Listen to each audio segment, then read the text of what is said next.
your passcode followed by the pound key or *0 to speak with an operator. Your passcode has been confirmed. Please wait while you are joined to the conference.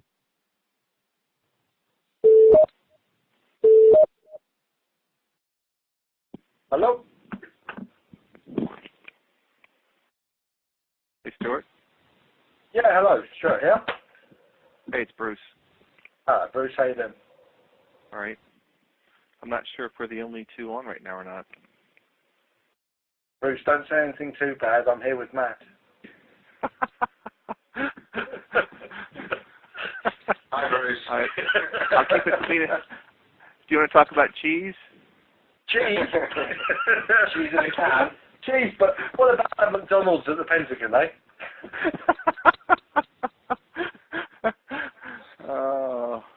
I've told so many people, no one believes me. Really? Yeah? You mentioned that picture. Face with the McDonald's in the middle. It's just incredible.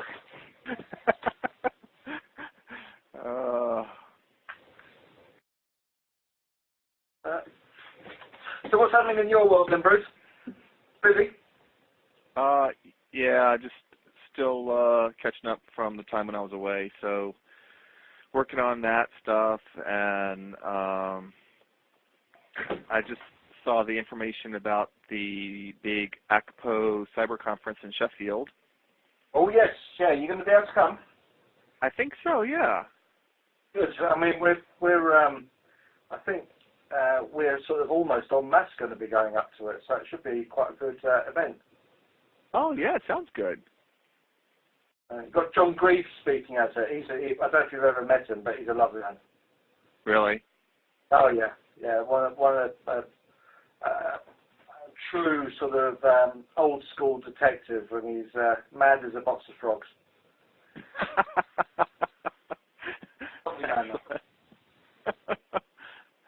Is Matt presenting up there, or?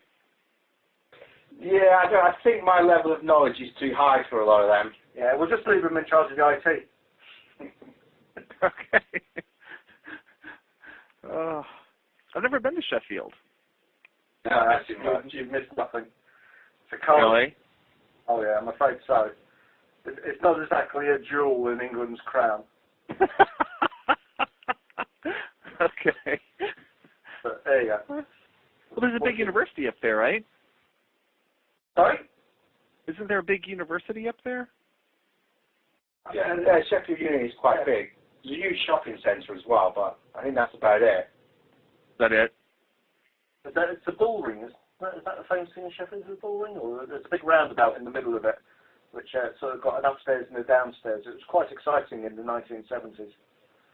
Okay. There's a Flyers nightclub.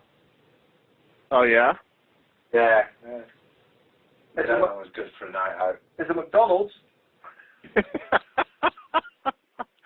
Oh, great. I look forward to that. There's no Dunkin' Donuts though, because they're pure Chicago.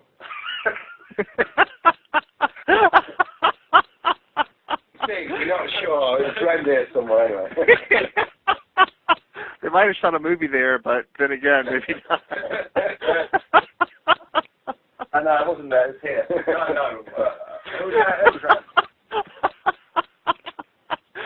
I've told so many people about that. Did you speak to Andy about that information? No, not yet. I have not.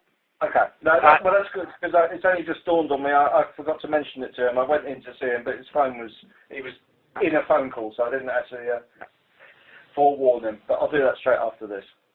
I reached back out to our Washington field office and told them that Andy was a good point of contact. And then they came back and said, oh, well, we kind of want to do a dual interview with him. So I need to get back with them and try to sort that out, because I know that's kind of not what you guys normally do. Ooh. That's an interesting one, that. Yeah. I mean,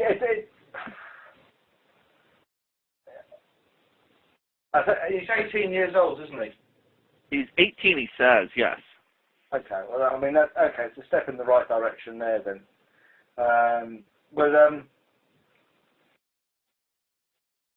maybe step one would be for us to do the first introduction. Okay. And then move on from there. We'll discuss it after, Bruce. Okay, that's fine. Oh, hello. This is Tim Oster calling from headquarters. Sorry for joining late. We had a conference room that was double booked, so Jerry and Chad are going to be joining momentarily. And who's on the call right now? You've got your London contingent. Okay. Stuart and Matt and Bruce in that little office down the road. Okay. Yes. Los Angeles is here too. LA. Anyone else? Partly in the background. All we have is UK and LA. All right, it's going to be a short call. All right. All right, well, go ahead, Matt, if you want to take off. Just let us know where you guys stand. Well, we basically, as was, I think, on the last call, we've still got Ryan Cleary and Jake Davis. Can you deal with that, John?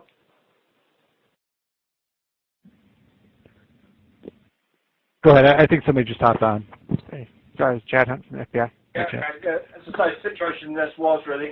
We've got Ryan Cleary and Jake Davis due at court on the 27th. Following some discussion with the New York office, we're looking to try and build some time in to allow some operational matters to fulfill on your side of the water.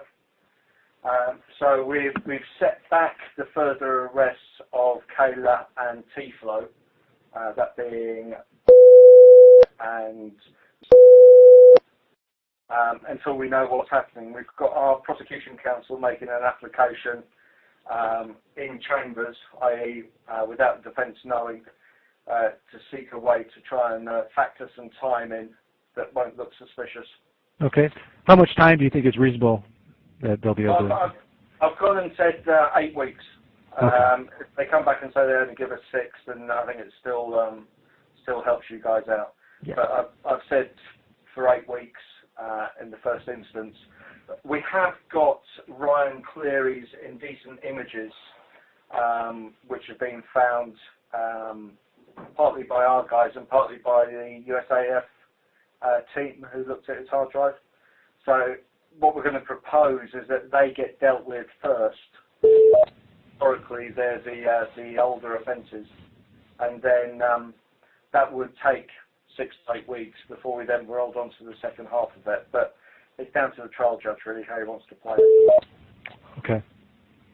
And I just want to express our gratitude for being flexible on this. I know New York appreciates it, and FBI as a whole. Hey, we're here to help. We appreciate that. We've cocked things up in the past. We know that. So it gives us more time to examine the chat logs in any event. So it's not that much of a hardship. Okay. Well, that's great. Is there anything else? Just one thing. The lad who was CSL Sec is his real name, known as Tawongs. He was of interest to one of the guys at New York.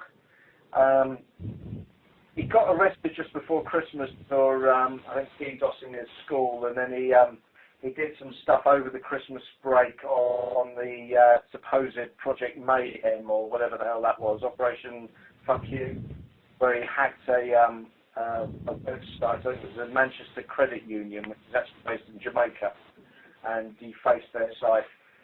He's a 15-year-old kid who's basically just doing this all for attention and a bit of an idiot. But what he has done, which is kind of curious, is written a statement through, it looks, his school, basically explaining how he came to become a hacker and what things he has done. So we're just researching that. One of the ones he has claimed credit for in this statement is a thing called Steam, which is some sort of gaming site with 32,000 usernames and logins and credit card details, which he's suggesting he's had off. I don't know if that's a job that any of you guys are dealing with, but if it is, we've got a statement, someone admitting to it. Yeah, that's fantastic. We actually do have a pending investigation looking into that compromise. And what was his name? Was it that? His name's Okay. he goes by the moniker Tehwongs, TEHWONGZ.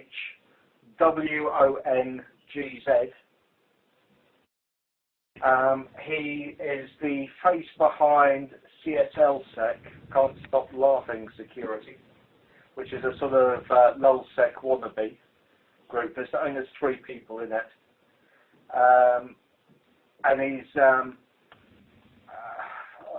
just a pain in the bum. He's currently a subject of West Midlands police who have been dealing with him.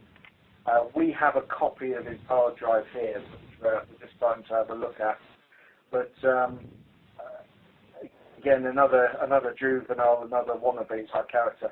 But if you're whoever has got your operation, if they want to fire me an email, I'll put them in touch with our intel cell who are trying to find who's got interest, and we can get you a copy of this statement, see if it makes sense.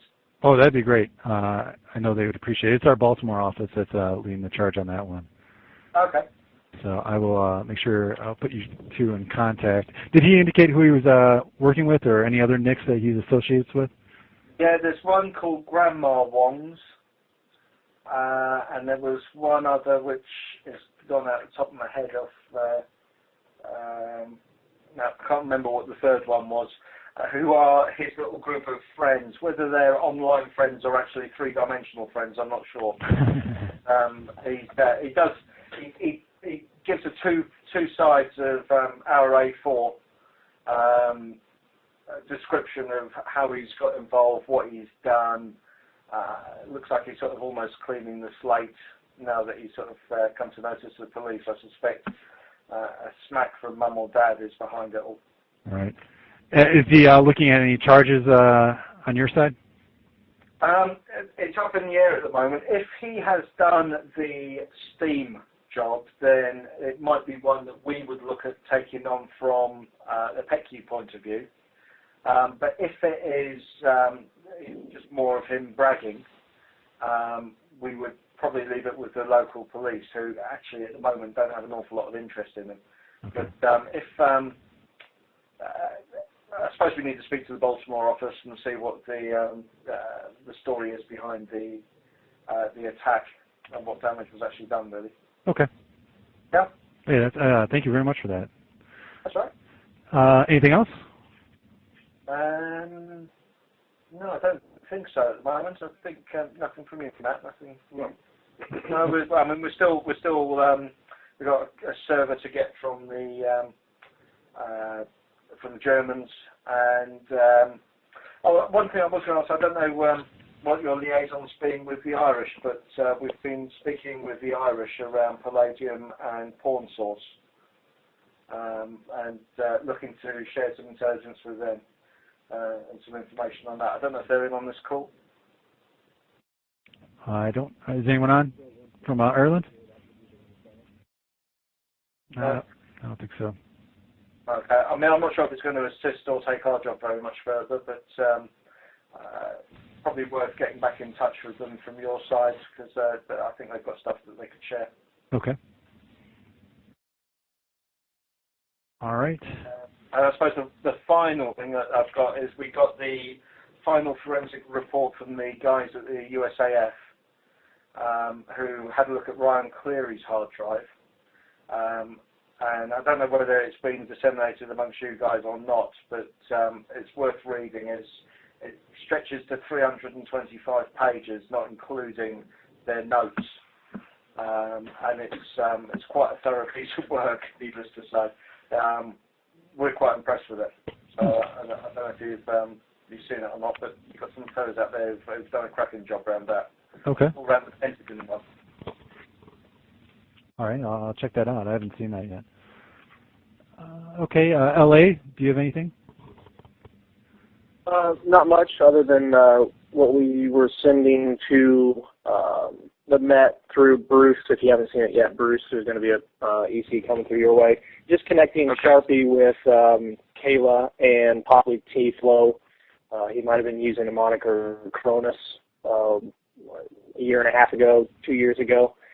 just some more logs that we would like the Met to go through because they haven't had enough of that yet. So are you saying that Cronus was T-flow or Sharpie? T-flow is what it looks like. Yeah, no, we've seen Cronus before, and we'd sort of made the assumption it was T-flow. Okay. Excellent. So other than that, I think that we're just waiting for Cleary's ISP. That's about it. But it looks like we might have a little bit more time to wait on that. Yeah, this is the stuff on the MLAT that was dealt with by our extradition squad. Yeah. We're still trying to chase that up. I mean, I can only apologise. I don't know why that's not with you. Last I heard, it was going back before the magistrate to be signed off to come back to you, which is what happens when we are asked to do inquiries on other people and it's not already in part of our investigation. But I will chase that up for you.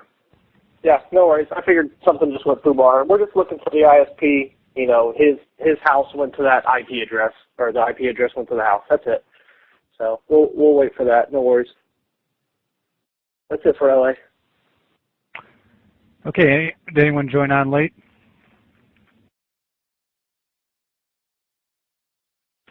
All right. That was a quick call. We'll plan on meeting again on a regular day on Monday next week. And thanks a lot for everyone for joining us. No problem. Okay. Bye-bye. Bye. Thank you. Bye. Good.